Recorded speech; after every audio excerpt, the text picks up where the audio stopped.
श्री स्वामी समर्थ. जय जय Swami Samarth. Shri Gurudev Datta. Wow सीमा या चॅनलमध्ये तुम्हा सगळ्यांचं अगदी मनापासून स्वागत आहे. स्वामी माऊली आपल्या मनातल्या सगळ्या चांगल्या इच्छा पूर्ण करत हीच स्वामीचरणी प्रार्थना करून आज आपण आपल्या सुंदर अशा व्हिडिओला सुरुवात करणार आहोत.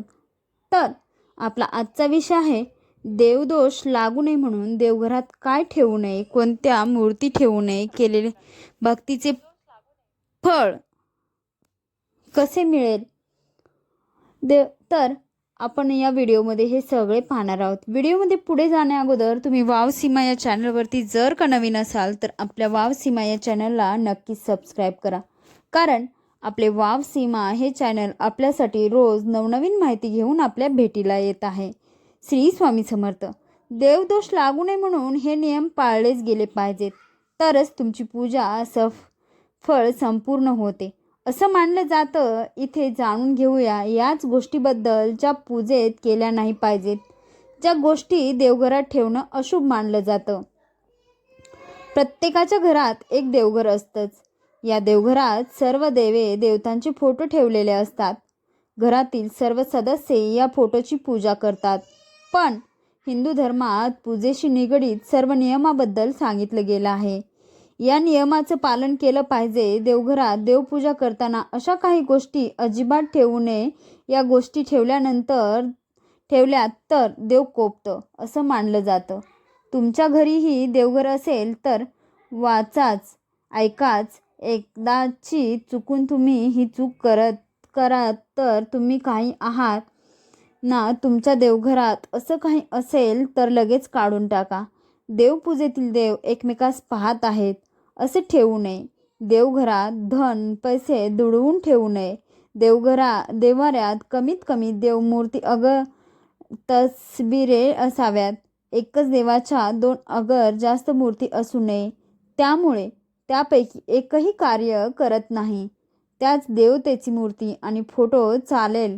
देवी निरनिराळ्या 2 असल्या तरी चालतील, त्यापेक्षा जास्त नको.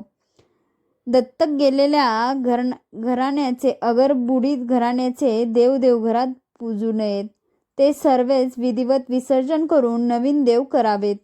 सोन्याचे देव असले तर विसर्जनच करावे, नाहीतर पूजकाचीही वंशबुडी होईल, अनेक संकटांनी त्रस्त होईल. देवाऱ्यात भगवान शंकराची मूर्ती अगर फोटो पूजू नये. घराचे वातावरण स्मशानावंत होईल, कारण भगवान शंकराचे सगुण रूप स्मशानातच तांडव नृत्य स्वरूपात मानले जाते. संसारी माणसाने मारुतीची देवघरात पूजा करू नये. कुटुंबाचा वंश खंडित होण्याची शक्यता राहते. घरात 6 फुटाच्या वर दक्षिणाभिमुख मारुतीचा फोटो लावता येईल. देवघरात शनीची पूजा करू नये. सर्व जीवन संकटमय अति उदास राहते. देवघरात मुंजा पूजू नये. बाकीचे देव काम करत नाहीत. शिवाय त्या मुंजास सतीपासून बंधनात अडकविल्यामुळे पूजा करूनही त्याचे फक्त शापच मिळतात. देवघरात गायत्री मातेची पूजा करू नये, कारण गायत्री मातेचे स्वरूप पराकोटींचे पवित्र आहे. शिवाशिव पाळणे अति कडक असते. विटाळशी स्त्रीची छाया देखील त्यावर पडलेली चालत नाही. देवघरात काळभैरवाची पूजा देखील निषिद्ध मानली आहे. तो यम असून अति उग्र व कडक आहे. देवघरात म्हसोबा पूजू नये. त्यामुळे कुलदेवीची कृपा छत्र कुटुंबावर राहत नाही. कुटुंब नित्य अनेक संकटांनी पीडित राहते. तसेच देवघरात पीरांच्या चिन्हांची पूजा करू नये. इतर हिंदू देवतांची कृपा लाभत नाही. गुरु व शिष्य यांची एकाच वेळी पूजा करू नये. प्रथम गुरुची पूजा करावी, नंतर शिष्याची पूजा करावी. देवाच्या मूर्ती शोकेसमध्ये ठेवू नये. ते देव त्या कुटुंबाची शोभा करतात. देवघरातील पूजेच्या मूर्त्या 3 इंचापेक्षा कमी असाव्यात. जास्त उंचीच्या मूर्त्या विसर्जन कराव्यात. देवाऱ्यातील देवांना माशी लागलेली असू नये.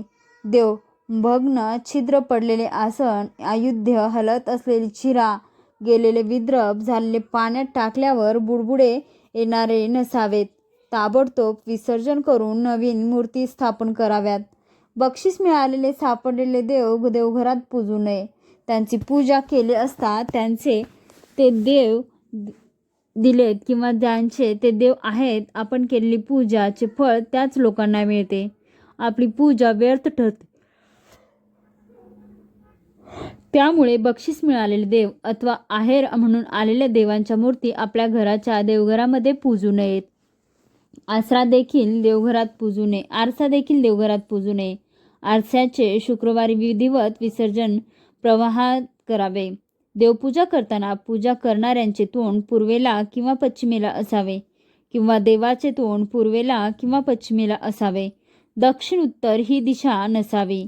देवघर नेहमी ईशान्य कोपऱ्यातच असावे. ईशान्य दिशा ही हलकी समजली जाते. देवघर हे नेहमी लाकडाचे सागवानी असावे. ते संगमरवरी नसले, कारण ईशान्य दिशा ही हलकी तत्वांची दिशा असल्यामुळे संगमरवरी जर देवघर असेल तर पुन्हा तिथे जडतत्व उत्पन्न होते आणि गोष्टी विरुद्ध दिशेने घडण्यास सुरुवात होते. त्यामुळे शक्यतो लाकडी सागवानी देवघर असावे. देवाऱ्यावर दिवंगत आई वडील वगैरेंचे फोटो लावू नयेत. देवावर श्रद्धा असेल तरच देवपूजा करावी. उगीच लोक काय म्हणतील म्हणून देव ठेवू नयेत. श्रद्धा असेल तर मात्र रोज स्वहस्ते पूजा करावी किंवा घरवून घ्यावी. मनोभावे मस्तक होऊन देवाला रोज नमस्कार करावा. घरातील मंदिरात शिवलिंग ठेवू नका. देवघरात लोक शिवलिंग ठेवतात. शिवलिंग ठेवण्याचे काही नियम आहेत. घरात एकापेक्षा जास्त शिवलिंग ठेवू नये असं शिवपुराणात सांगितलं गेलं आहे. शिवलिंगातून प्रत्येक वेळी ऊर्जेचा संचार होत असतो. त्यामुळे शिवलिंग नेहमी खुल्या जागी ठेवावे. त्याचा आकार कधीच अंगठ्यापेक्षा मोठा नसावा. शिवलिंग हे पितळाचे असावे. त्यावर नाग नसावा. देवघरात नंदी नागासहित एकत्र महादेवाची पिंड ठेवू नये. कारण आपण जेव्हा महादेवाच्या पिंडीवर अभिषेक घालतो तेव्हा त्या अभिषेकाचे पाणी नंदीवर पडते व नंदी हा महादेवाचा शिष्य आहे. ते पाणी नंदीवर पडल्यामुळे त्याचा कोप होतो आणि त्यामुळे आपल्यावर संकटे उद्भवू शकतात. देवघरात कोणत्याच देवाचा रौद्र रूपातील फोटो ठेवू नका. नेहमी देवाचे हसणारे प्रसन्न चेहरे असणारे फोटो ठेवावे. क्रोधातील फोटो ठेवून अशुभ मानलं जातं. हसणारे फोटो शुभ मानले जातात. ते घरात सकारात्मकता आणतात. कोणत्याच देवाची फुटलेली मूर्ती किंवा फोटो घरात ठेवू नका. तुटलेली मूर्ती किंवा फोटो घरात ठेवणं अशुभ मानलं जातं. त्यांचे वास्तुदोष उत्पन्न होतात. तुटलेली मूर्ती किंवा फोटो घरात असेल तर तो आजच काढून टाका. पूजेदरम्यान तांदूळाला अत्यंत महत्त्वपूर्ण मानलं गेलं आहे. तांदळाला शुद्ध धान्य मानलं जातं. ते पूजेत फुलांची कमी पूर्ण करतात. पण देवावर कधीच तुटलेले तांदूळ टाकू नये. त्याला अशुभ मानलं जातं. जर तुमच्या घरातील देवघरात तुटलेले तांदूळ असतील तर आजच ते काढून त्या जागी चांगले अख्खे तांदूळ ठेवा. देवघरामध्ये काडीपट्टी ठेवू नये. तसेच अंत्यविधींसाठी लागणाऱ्या वस्तू देवघरामध्ये ठेवत नाहीत असं म्हटलं जातं. त्यामुळे तेल, काडेपेटी अशा वस्तू देवघरापासून थोड्या लांब ठेवाव्यात. आपल्याला आपली कुलदेवता आणि कुलदैवत माहीत असणे गरजेचे आहे. जर माहीत नसेल तर आपल्याला विधिवत संकटांना तोंड द्यावे लागते. आपल्या देवघरात आपल्या कुलदेवतांचा एक फोटो किंवा एक मूर्ती असणे आवश्यक आहे. आपण देवाला जी फुले वाहतो म्हणजे जे निर्मूल्य बनते ते पुन्हा वापरण्यात आणायचे नसते. ते वाहत्या पाण्यामध्ये म्हणजेच नदीत प्रवाहित करायचे असते. देवघरातील शाळीग्रामावर कधीही अक्षदा व्हायच्या नसतात.